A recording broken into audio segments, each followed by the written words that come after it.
Gerry Anderson's Space Precinct is the most ambitious science fiction series ever made for television. Bringing to life Gerry's vision of fighting crime in a strange and hostile environment on the other side of the galaxy demanded the talents of some of the world's most creative special effects artists to work alongside the series' powerful cast of actors, writers, and directors.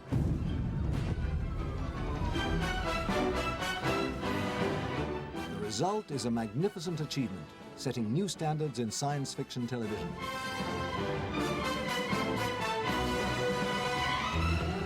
Using 5 stages at London's famous Pinewood and Shepperton Film Studios, over 300 people worked for more than a year to bring Space Precinct to the screen.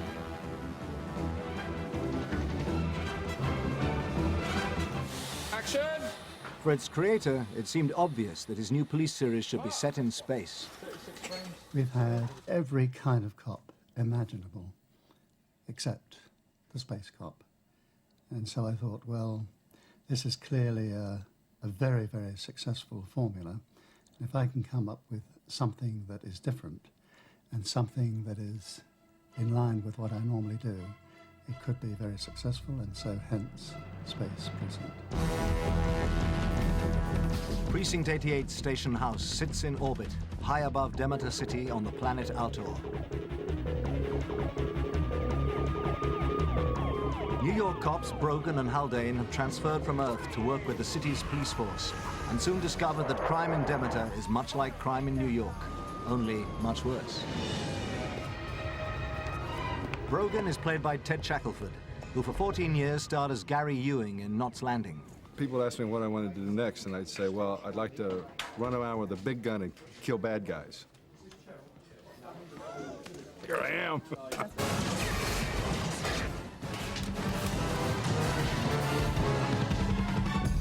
Rob Youngblood plays Brogan's headstrong, womanizing partner, Officer Jack Haldane. I was thrilled about doing this because I had kind of moaned and griped and yelled at my agents for a long time to get something like this. And so this was right up my alley. Demeter City's role as a major interstellar trading center led to it becoming home to a remarkable collection of alien races. But Gerry was determined that each race kept its individual character. I felt that the aliens and the humans really should be much the same as people on Earth. On Earth you have different races, religions, colors, and some are good and some are bad. And we really have replicated that in Demeter City. A word to the wise. This place is infested with humans. The two main species we have are the Creons and the Tarns.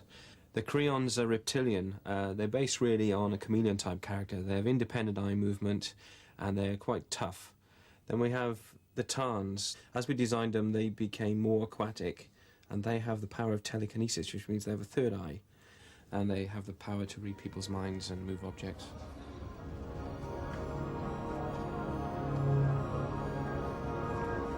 Show off. The radio-controlled animatronic heads are tailor-made for the actors who wear them. And to make sure they fit exactly, the actor must first have a plaster cast taken of his own head. Actor and mime artist Rob Thurtle prepares to have his face covered in the same mold-making material used in dentistry. It's an organic base with seaweed. All right there, Rob? Mm-hmm. That's really good.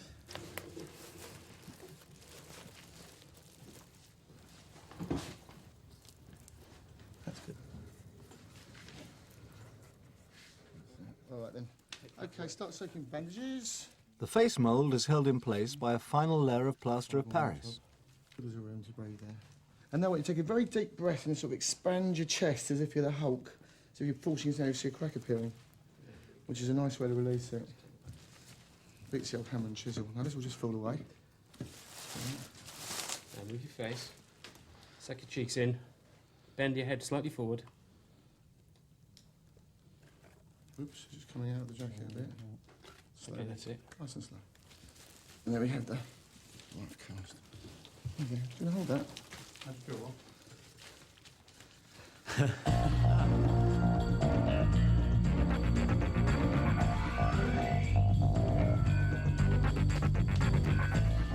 The ordeal is over. And the plaster cast made from the mold will be used as the starting point for all the alien head designs to be worn by Rob throughout the series.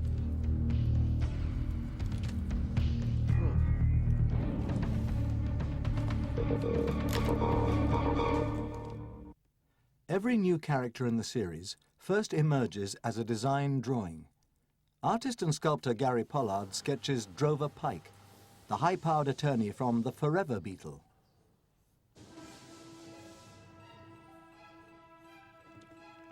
A clay sculpture of the head is built up on a glass fibre bust, based on the original plaster cast, but which has been enlarged to make room for the electronics the head will contain.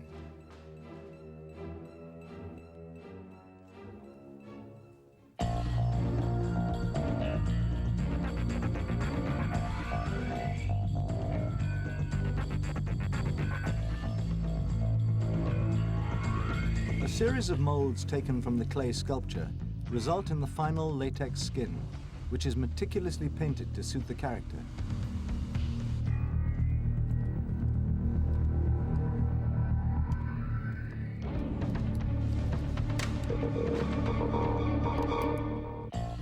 Eyes and facial expressions are powered by small motors controlled by a radio transmitter.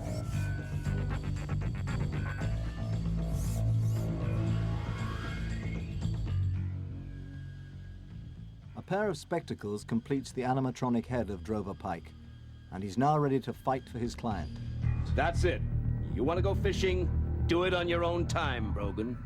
You heard my client, Captain. Now hear me. This is the third time in a month that Brogan's badgered Mr. Wolf. He needs a new hobby, and you need to get your cops in line.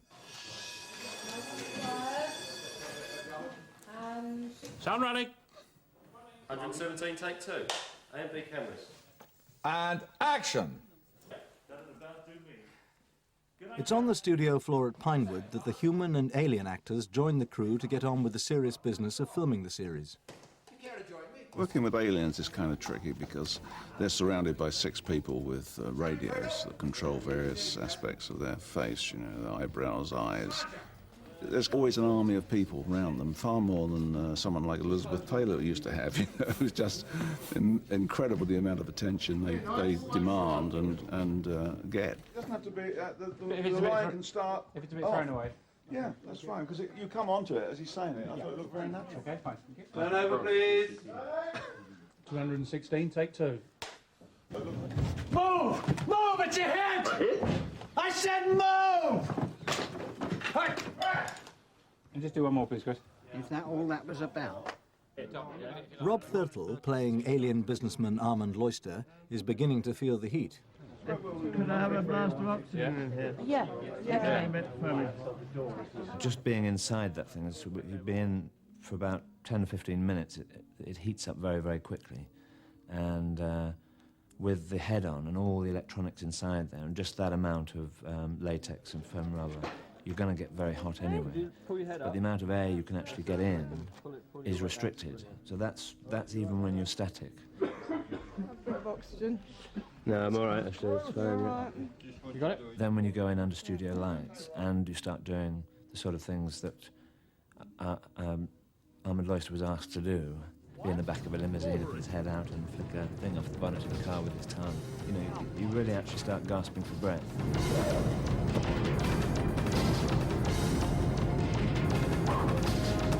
Come on, Loyce, come on, you can do it!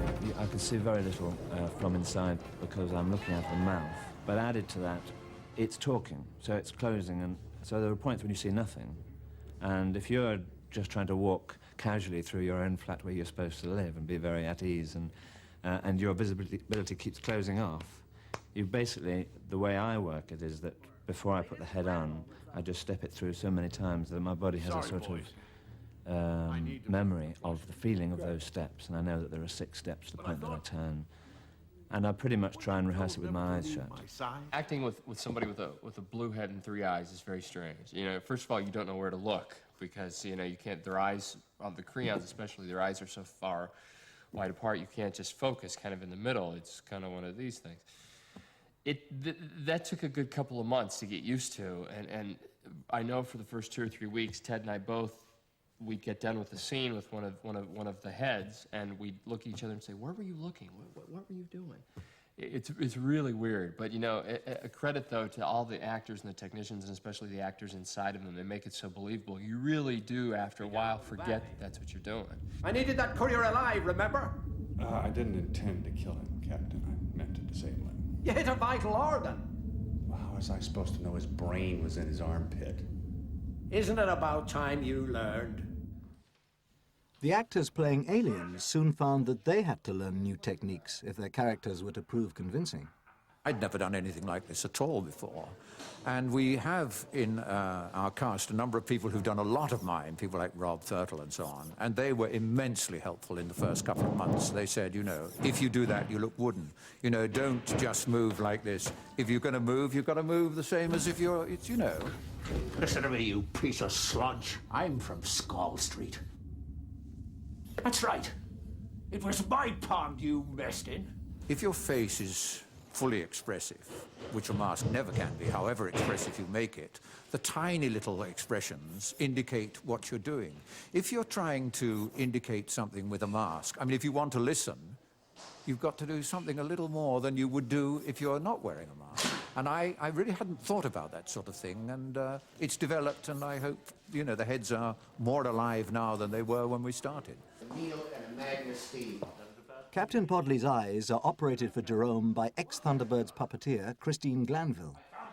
He's an absolutely super actor, and that does make a difference, because if you got somebody that was really very wooden, it'd be much more difficult to operate the eyes and things. But all our actors are so exceedingly good that it's a pleasure. I trust Christine so much that I totally forget about what my eyes are doing. I mean, that's down to her. I mean, obviously, the voice and whatever expression there is in the mouth, which, after all, is shaped around my own mouth, remains. But, no, I don't think about eyes at all. We agree what sort of expression we're going to do, and that's Christine's job. And she does it very well. Cross my heart.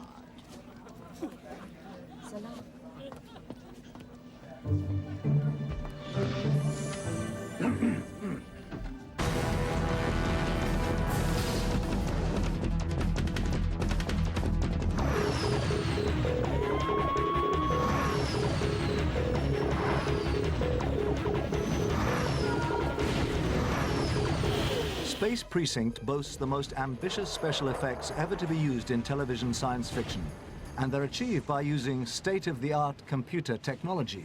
Smoke! And some rather more traditional methods learned from earlier Jerry Anderson series. Action!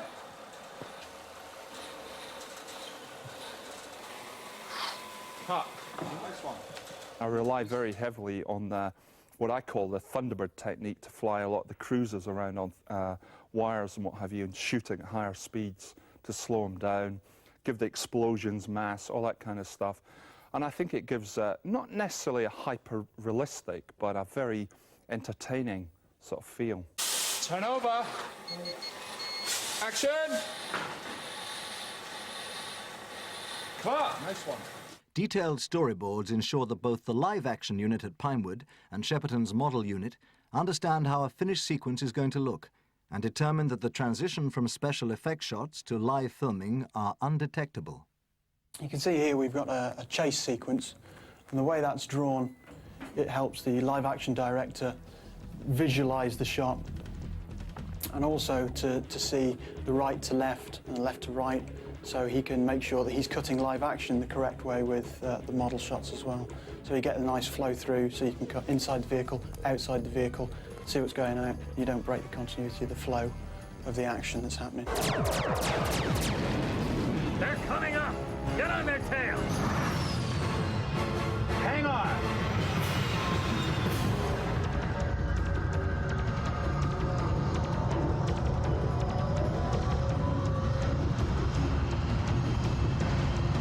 I can't see, sir.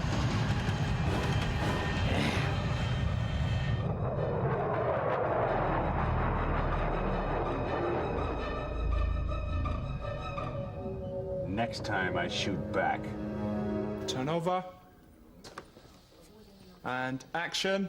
I think that we have successfully captured a lot of the feel, a lot of the imagery of the old Jerry Anderson shows.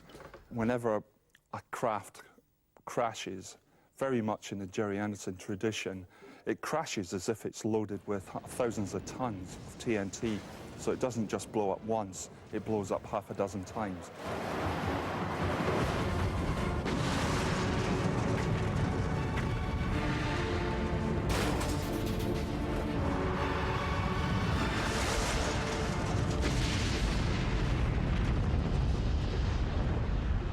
I've never seen anything like this on television. I mean, the kind of special effects they're doing and the animatronics and everything, this is really feature work. This is stuff that, you know, Spielberg does and spends 6 months shooting what we spend 10 days shooting. So, I mean, it's really incredible stuff. Such a tight schedule means that the Space Precinct model shop at Shepperton Studios is always at full stretch. We've got to design, build, and Steve Beggar's got to film within the 10 days everything that's required for that episode. So we have got to see how much time we can allot per model. We normally say 3 days to make a flying vehicle and 5 days to make a featured building. A single episode of Space Precinct may call for the shop to create as many as 25 finely detailed models to be used in well over 100 separate special effects shots. Scorpion Gamma Dragon. We're at Optimum Logistics. Site R. Target is acquired. Clear.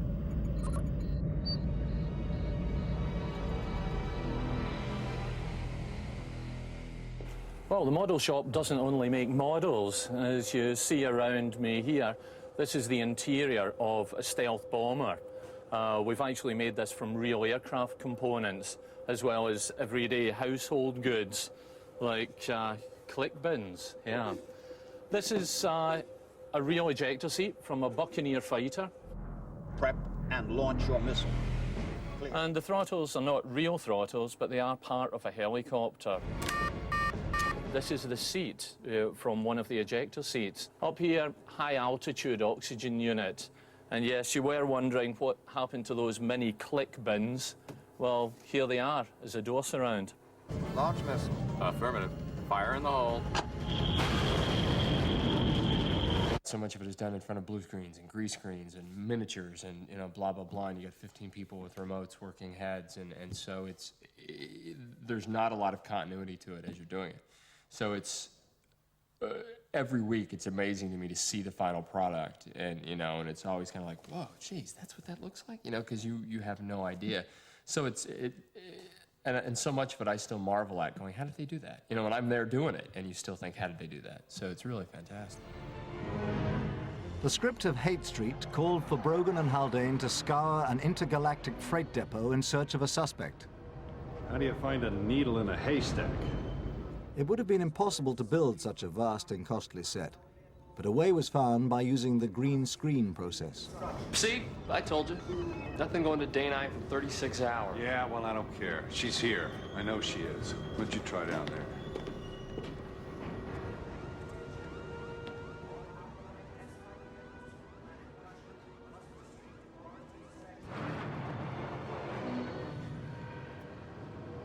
How do you find a needle in a haystack?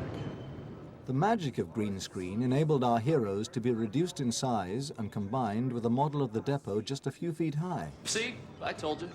Nothing going to day night for 36 hours. Yeah, well, I don't care. She's here. I know she is. What'd you try down there?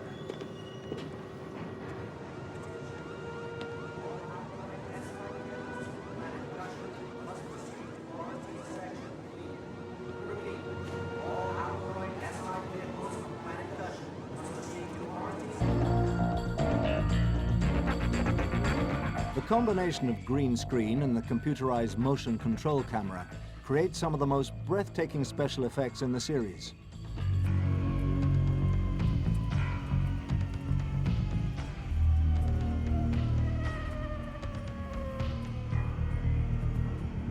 The computer controls the movement of both the camera and model with extreme accuracy. what that enables us to do is to shoot the cruiser as you see it here, but then the computer that runs the camera and runs the motors here can go back to the start again, and we can shoot another element. So it might be, say, the headlights, it may be the flashing lights on the top, it may be the navigation lights, the engines. Each of those are done as a separate, repeatable element. The many elements filmed by the motion control camera are combined using state-of-the-art computer software.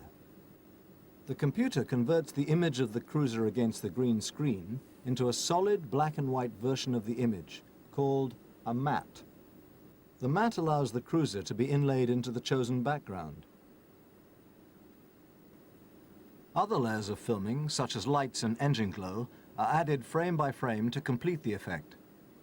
But even with powerful computers, such attention to detail takes time. This shot is 200 frames long, which is approximately 8 seconds on-screen time. Depending on the complexity of the elements that are combined, a shot like this could take anything from half a day up to 2 days to do. Missile released.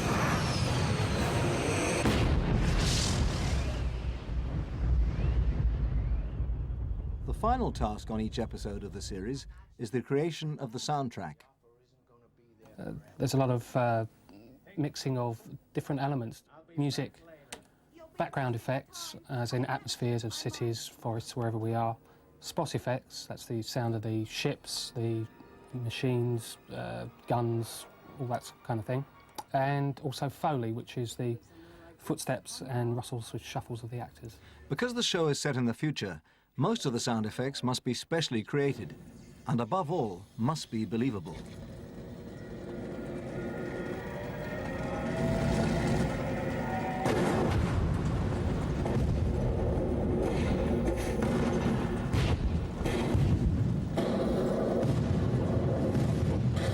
When the sound is right, you can see it straight away on the picture, that it fits the picture and makes it look real.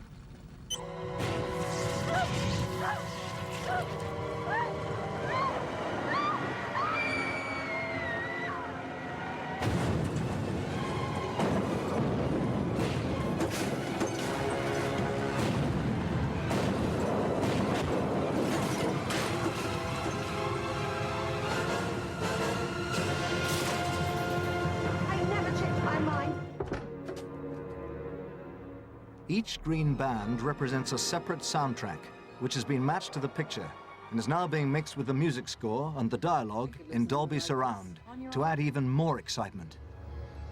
Oh, we should get a visual on Butler's Place any second now. Dolby Surround gives a lot to the production, especially on this kind of production, because it means that I can move the soundtrack not only left and right between the speakers, but also from front to back. So for shots where we have spaceships coming towards us or going away, I can actually move the sound from the rear to the front or vice versa, which really gives you the impression that the ships are moving past you. Chucky!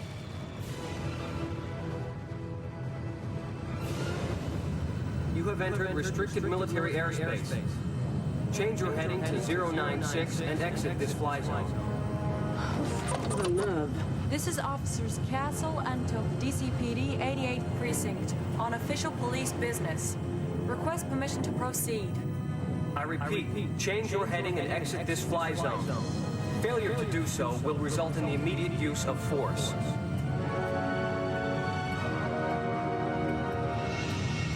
As a filmmaker, I dream up situations.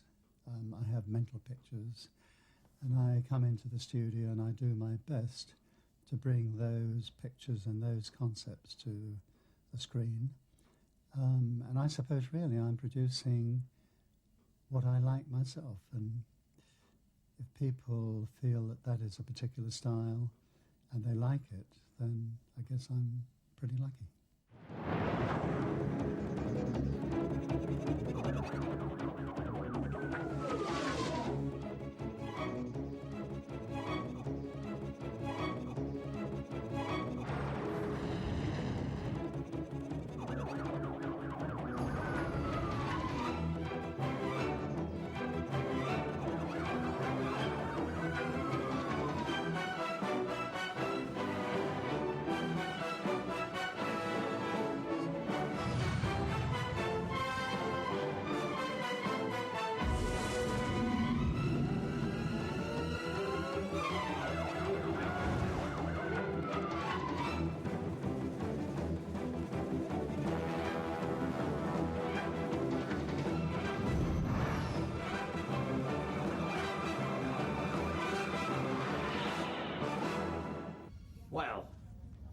would say.